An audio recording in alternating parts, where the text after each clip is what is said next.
Hi, everybody. Thank you for having me. So yeah, I was the first product manager at Slack. How does that sound? And I left recently, and everyone asked me, so Slack's been on this amazing run, right, for this past year. These huge growth, all these press articles.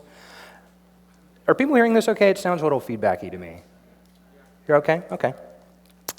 And so everyone wants to know, what's the secret sauce? How do they do it? And I wish that there were one thing. I wish that there were 5 things. But as with I think all of our secret sauces at various different companies, it's a lot of different things in concert. And what I wanted to do today was just highlight 2 of these things. One of which relates very directly to analytics, and one a little bit more slightly to it. But because they're sort of counterintuitive, and I think they're things that will be useful for you folks to take back to your companies or your jobs. So a little bit about me first. So yes, I was the first PM at Slack. Before that, I founded another bottoms-up SaaS enterprise company called YesGraph. Before that, I was at Adobe for a long time, so in the design world. And my background in design and research really informs a lot of how I think about analytics specifically, because it's not just about the quantitative, right? That I think a lot of people think about customer feedback and sort of the way that design can react to that as being primarily about the sort of numbers you're getting. But it can be so much more than that, right? And it can integrate all these different sources of data that we have, whether it's usability or customer support or what have you. So these days I'm consulting on deploying and integrating with Slack. So if you have any interest in that, feel free to email me and we can chat.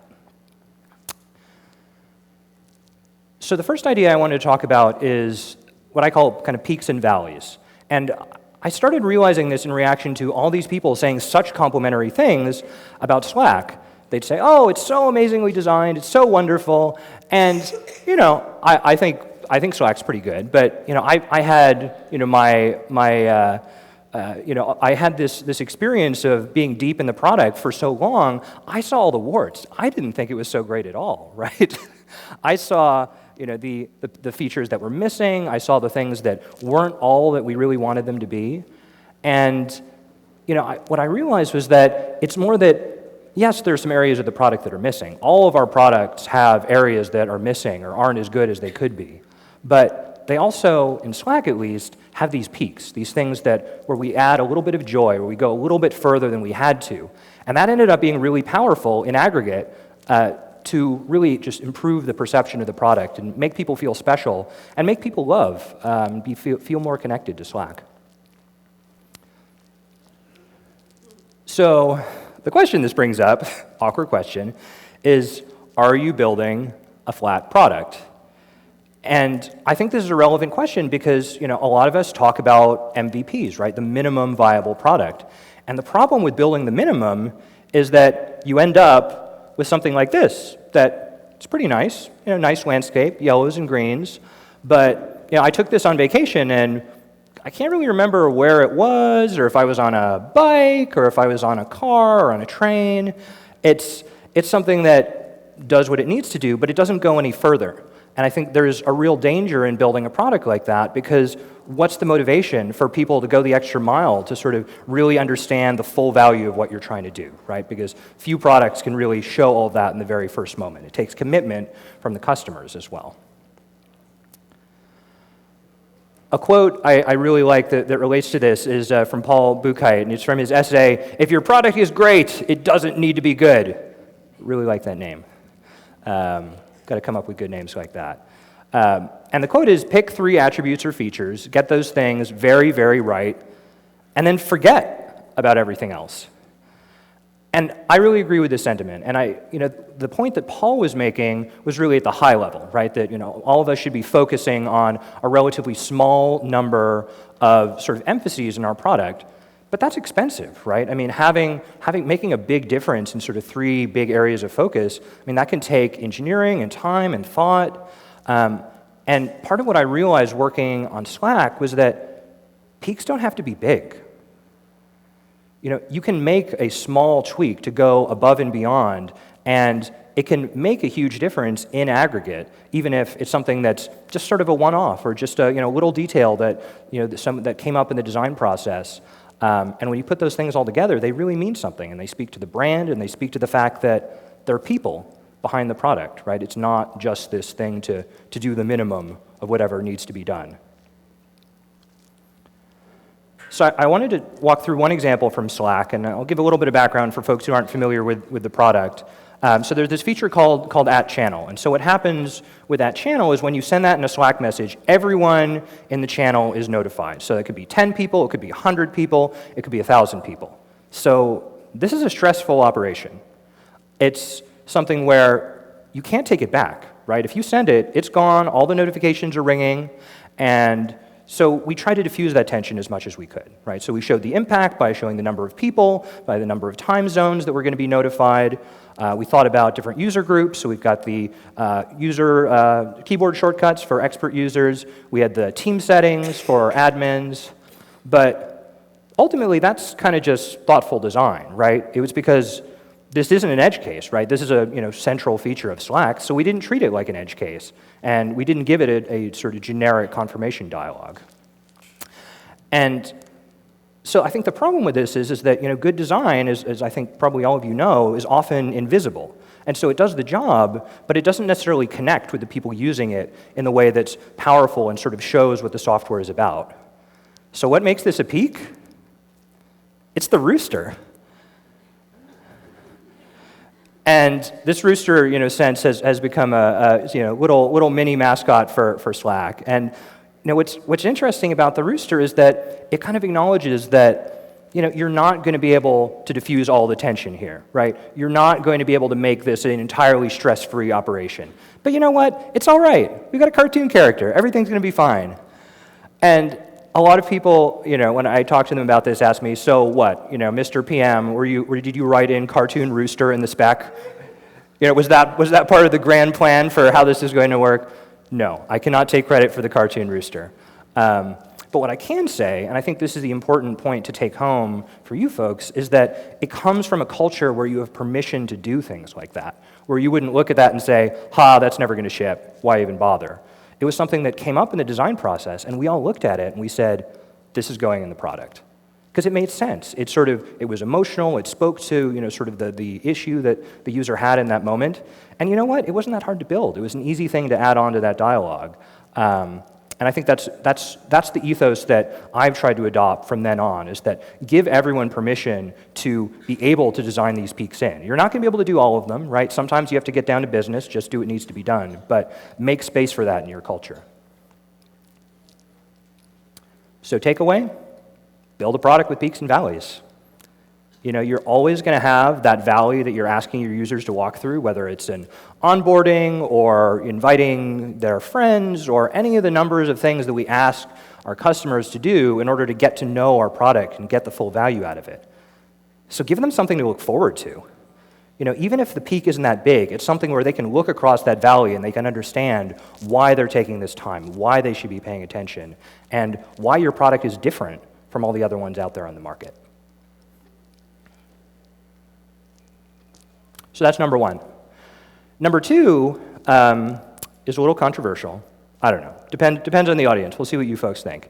And the idea is really that one metric is not enough. And I say this because, again, the same way that a lot of folks are talking about MVP, a lot of folks say, well, you should be focusing on the one metric that matters, or the one metric to rule them all. And that's alluring. It's so tempting. I think all of us want to align our teams around the one thing that matters, or around this sort of one idea that we're driving towards. But it's an alluring thing that's dangerous too, because if you're only looking at that one metric, you're missing out on all the other variables that might be affected by any given action. And maybe that doesn't matter for small things, but when it comes to big decisions, it has some big impacts. So I wanted to talk about one example from Slack. And so this is from the very beginning of when I started, which was just after the launch of the product. And so, this was already the graph we had. So you look at the quantitative metrics, very much up and to the right. And, our qualitative feedback was incredible too. Everybody on Twitter loved us. All the customer support, they had problems, but they were relatively small. There was still a lot of positive feedback. And so I sort of came in and said, okay, the first PM is supposed to come in here and make positive product differences. what was I there for? And that was a great way, actually, to sort of start the journey into kind of understanding how to make Slack better, was talking to everyone else on the team and understanding that, well, okay, we had this great up and to the right graph, but it's only 15,000 daily actives at the upper end there. And these are largely friends and family that were on the beta sort of pre-launch. And so they were people in small teams, technical, major cities in the US, people exactly like us. And when I talked to the team, everyone knew that that wasn't going to be the future of Slack's growth. Maybe we were growing well now, but the future of the company needed to be attracting bigger teams and attracting more mainstream non-technical teams. And so I got to sort of peer into the future a little bit by visiting our largest teams at the time, which were only a few hundred people, but it really showed me sort of how the numbers can tell a different story than when you go out and talk to people. And so, one of the most interesting visits I had was with Braintree, which is, I think, our second largest customer at the time. And visiting Braintree opened my eyes. I'd done loads and loads of user research before, but it was so fascinating coming from this product that was so well loved, and visiting a customer that, they'd adopted it to the tune of 300 or 400 users. But they were passionate about the product, clearly, but they were having serious problems. And part of what we were able to see very quickly was, looking through all that positive feedback, that up into the right graph, and seeing, well, okay, it's not working perfectly for everyone. And so that got us on the journey to start making some low-hanging fruit fixes, thinking about the long term, and thinking about how we could make this product more than something for small technical teams and be something that could be applicable to the broader world outside. And so when you look at this sort of updated graph, and this one is even out of date now, you can see that it looked very up and to the right, but we had a lot further to go.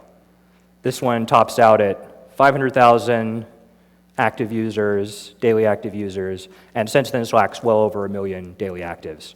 So as big as that graph seemed, there was a lot further to go, and we had a lot more customers to win over and a lot more use cases to fulfill.